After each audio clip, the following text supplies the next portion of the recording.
Good evening and welcome to the Castro Files. Hi. How are you? I'm wonderful. How doing, about you? I'm doing awesome. I almost said wonderful. Wonderful. Wonderful. Yeah. Very I'm doing good. Germanish. Yeah. There. Thank you guys so much for tuning into the Castro Files. Again, we appreciate it. Yes.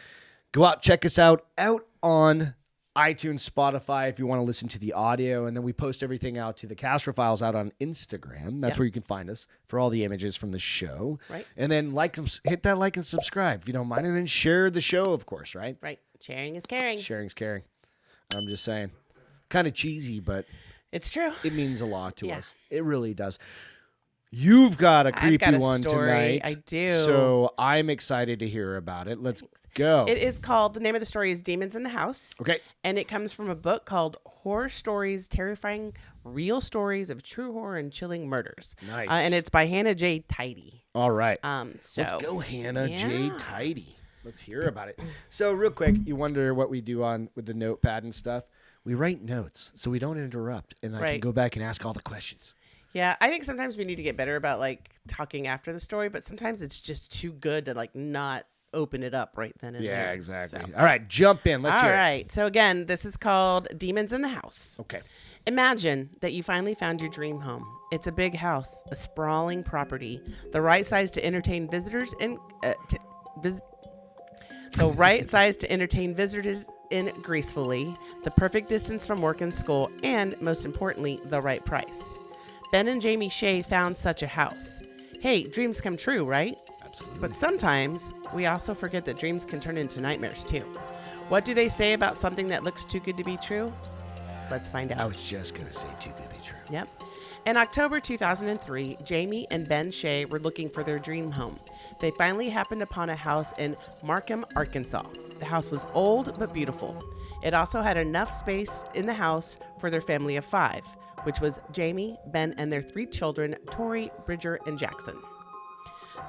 There were beautiful trees around the house and plenty of room for the children to play. It was a short commute for Jamie, who worked as a legal assistant in a neighboring town, and Ben, who worked as a nurse at a factory located nearby while earning his degree. While the Shays were viewing the house, they came across a bedroom on the second floor littered with candles, pentagrams, and other occult symbols. We have a picture of that for illustration. Reference. Yep.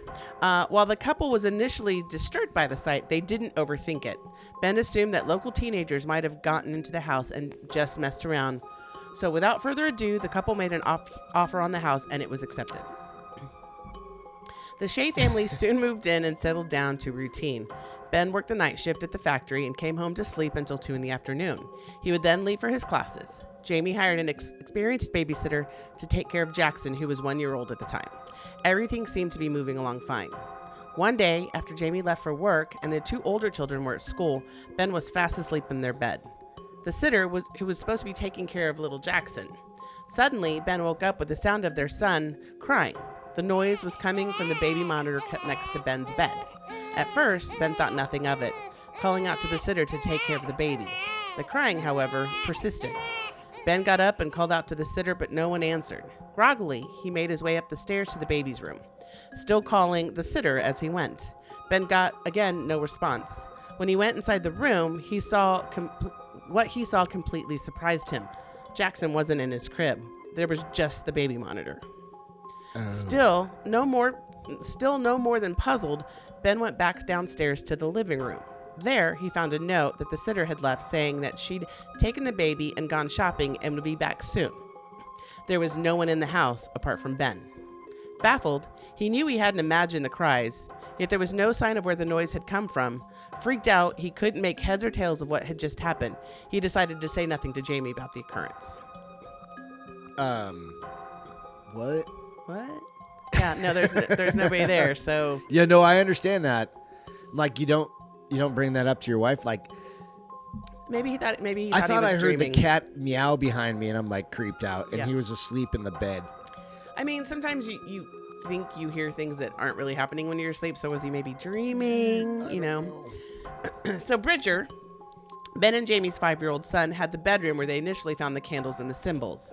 Before he left for work, Ben made sure that he spent time tucking Bridger in. One night, after Ben had gone to work, Bridger was fast asleep when he woke up in the middle of the night by loud noises. It sounded as though there were people in his room. They were all talking at once. Bridger was terrified. He ran out of the room and went to his parents' bedroom downstairs where Jamie was sleeping. He told her that he had heard people talking in his bedroom. Jamie assumed that he was having a nightmare and just let him sleep with her that night. Okay. The same night, 8-year-old Tori, whose bedroom was down the hall from Bridger's, was awoken around 3 a.m. by the sound of one of her brother's toys turning on. When she went to check out what was making the noise, she found out that the toys were laying all over the floor and Bridger wasn't in his bed. Tori assumed that he was hiding, told him to put his toys away, and went back to sleep. But upon leaving the room, she heard the sound of many people talking at once. Frightened, she retreated to her bedroom. The Shays did... Sorry. It's okay. I know. I should put this in it. She heard a bunch of people talking in her house? Yeah, that's the second time. That's what the son heard the same night.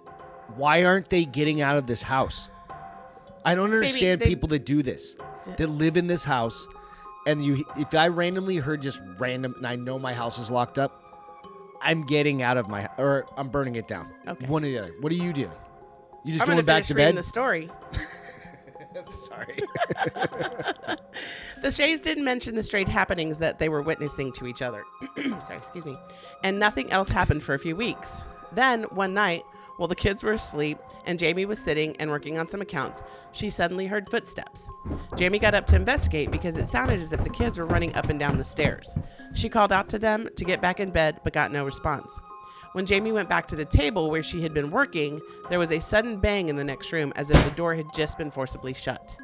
When she ran back out, she saw no closed doors that could have made the banging sound. Jamie then went upstairs to check on her children and found them all fast asleep. Soon after these incidents, the sitter told Jamie that she heard Jackson crying through the baby monitor, but when she went up to check on him, he was fast asleep. Jamie was disturbed enough that she decided she had to share these strange occurrences with Ben. That weekend, she told Ben about what the sitter had experienced. Faced with this reality, Ben could no longer put aside his disquiet and said Jamie that he had also had some similar experiences. Suddenly, they were interrupted by a noise. It sounded as though a ball bounced up and down. Ben went to check on the children and found them all asleep. Bemused, the husband and wife had very different reactions. While Ben tried to dismiss the noise like the sound of an old house settling, Jamie wasn't so confident. She stared seriously, wondering whether their house was haunted or not. Determined to investigate, Jamie went to the local library to look up haunted houses in the area. Imagine her shock when the librarian helping her out told her that not only had she, the librarian, grown up in a haunted house, but that her haunted house childhood home was the same one Jamie and her family were now living in. The librarian told Jamie that a little boy had fallen out of a second-floor window and died. The window belonged in the same room that Jamie's son Bridger now sleeps. Jamie got worried and asked the woman if she'd ever felt afraid while living in the house. The woman answered in the negative. She said she believed that the ghost of the little boy just wanted some attention. The activity in the house quieted down as the holidays came closer. Sorry. One night, Jamie was sitting at her computer table taking care of some paperwork. The computer switched off and the monitor went dark. While working, she happened to glance up at the computer on the screen, and what she saw behind her froze her blood. There was a dark, shrouded figure standing right behind her. She could see the shadowy figure reaching out. This is all from the monitor. More frantically, or like more a black glass, like where your monitor goes. It's blank. basically a mirror. Yeah. Yeah. More frighteningly, she could feel the mysterious figure standing there. Scared out of her wits, Jamie called Ben at work. Almost incoherent with fear, she told Ben about what she had seen and felt. Ben tried to reassure her and promised her that he would be home as soon as possible. Jamie no longer believed that the ghost of the little boy was haunting the house, convinced whoever lived in the house was evil. Yeah. I mean, you start to see stuff like that. There's a creepy little demon will pop up Yes, here yeah. as reference. After this, the strange phenomena stopped for some time, but Jamie's apprehension didn't go away. She still felt the presence of evil in the house. Her suspicions were soon justified when Jamie had to pick up Tori after school one afternoon. The two were driving back home with Tori in the backseat and Jamie talking to her. Suddenly, out of nowhere, a barrel seemed to appear in the middle of the road. Jamie braked hard, but she'd been going too fast and her vehicle flipped. Ooh. Jamie managed to crawl out of the vehicle. She was horrified to see Tori face down on the ground, pinned under the car. Oh, no. Her injuries were substantial, and she was rushed to the hospital immediately. When the couple arrived at the hospital, they received more bad news. The doctors thought that Tori's back was broken. She had compression fractures in quite a few of her vertebrae. The Shays were anguished and paralyzed with despair, wondering if their daughter would ever walk again.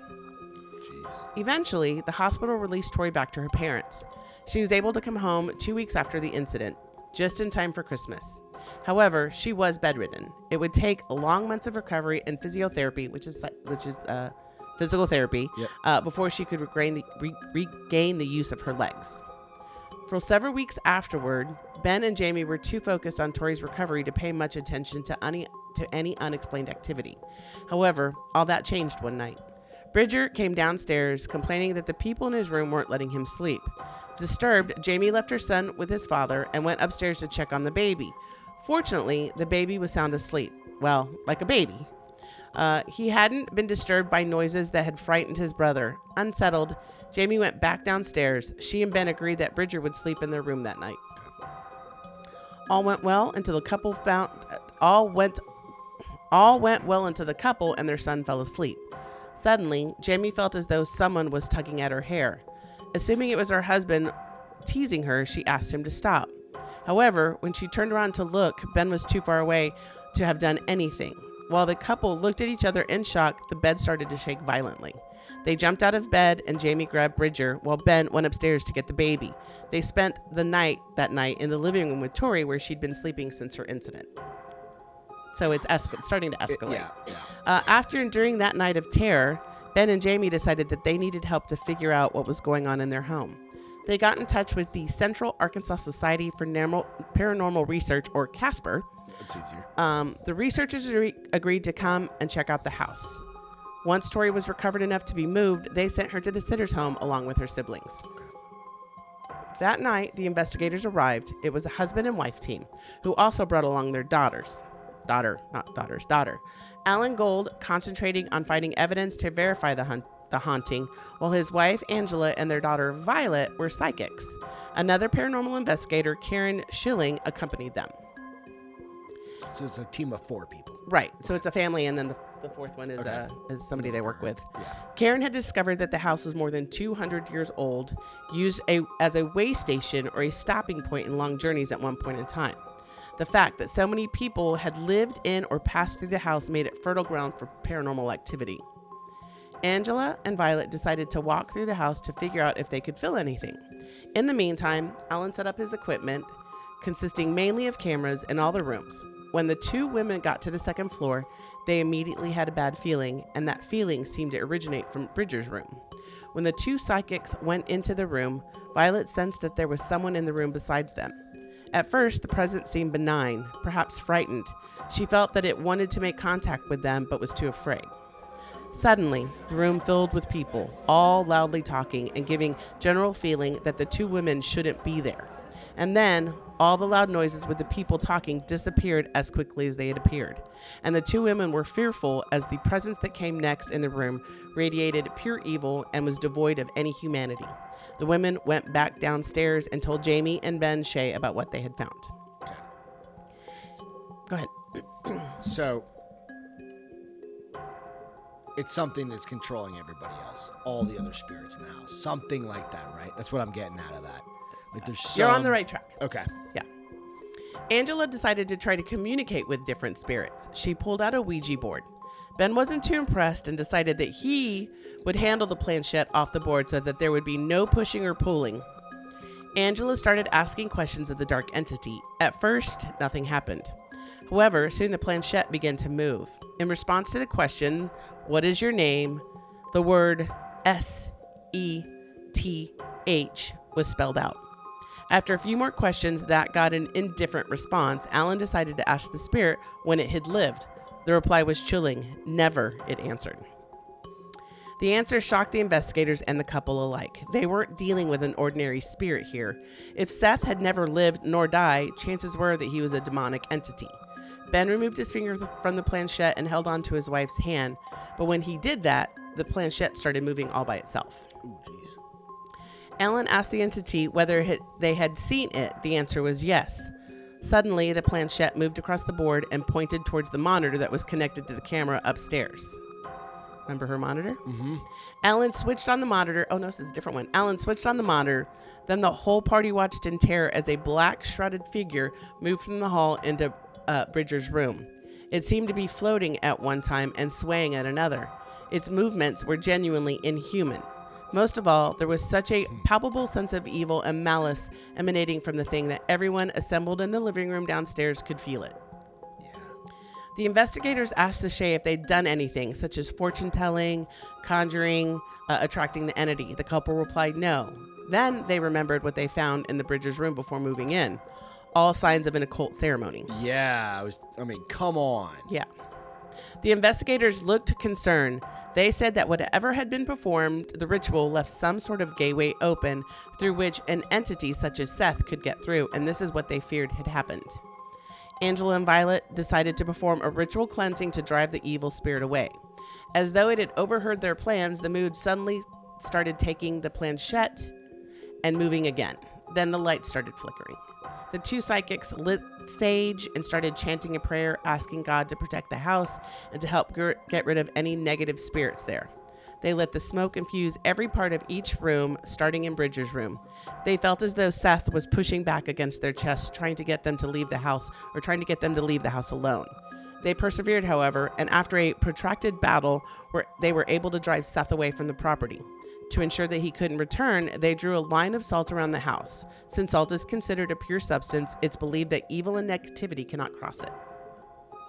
Once done, they went back in. The atmosphere in the house had changed completely. There was a lightness in the air, and the heavy feeling of oppression was gone.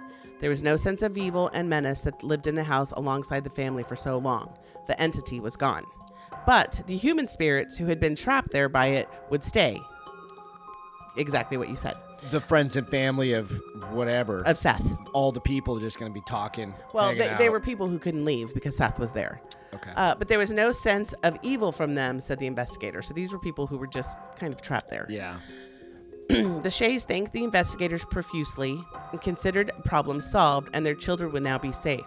The kids got back the next day, and for the next several months, the family enjoyed living in their house with no evil presence or strange occurrences to mar their happiness. Tori had recovered completely from the horrific accident and was back to normal.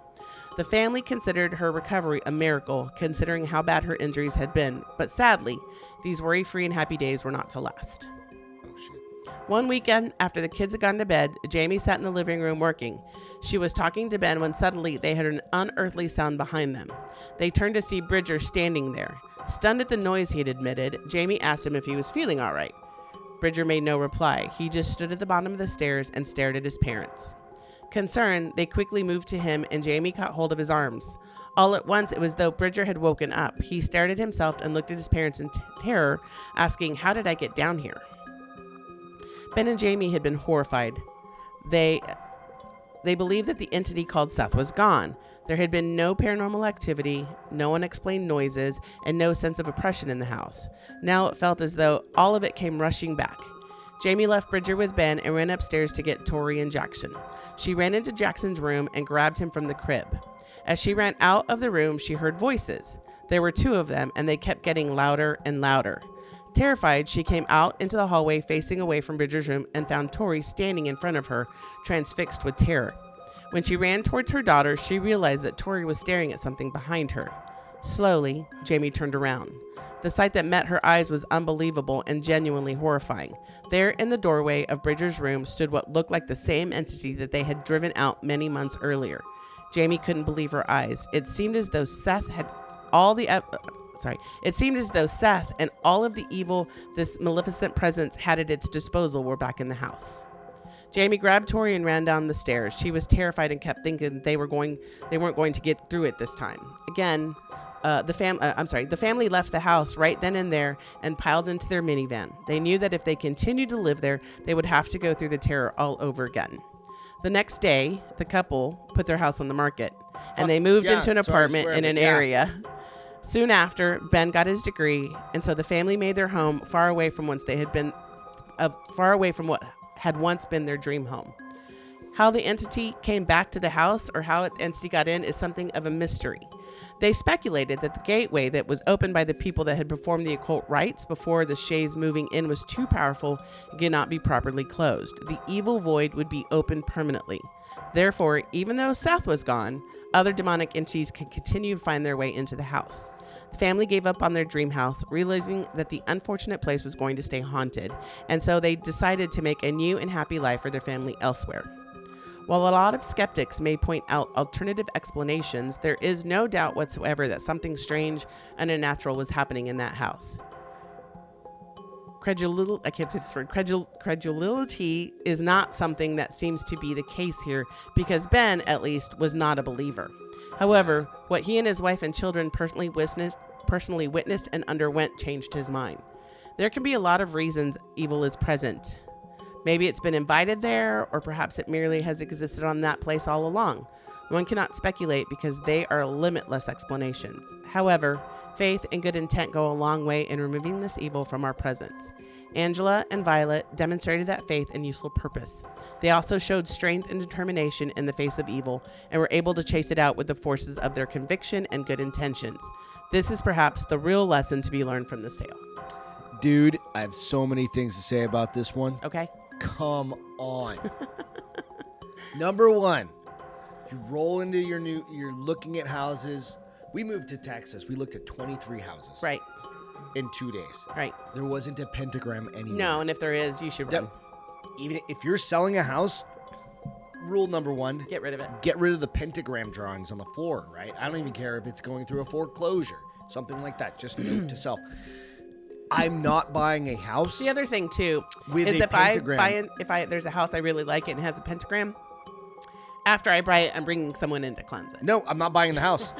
No, I'm just not buying it. Okay, what if it's perfect besides that one room? Don't care if there's a pentagram etched into the floor, painted on the floor, salted on the... It does not matter. Just no. Some bad stuff has happened in that house. There's probably like chickens with their heads cut off. You're gonna... Lord. 10 years from now, you're going to go under the floorboards and be like, why does it smell funny? It's because there's a body there, right? Like something weird Shut happened. up, Lamontagne. I'm just saying.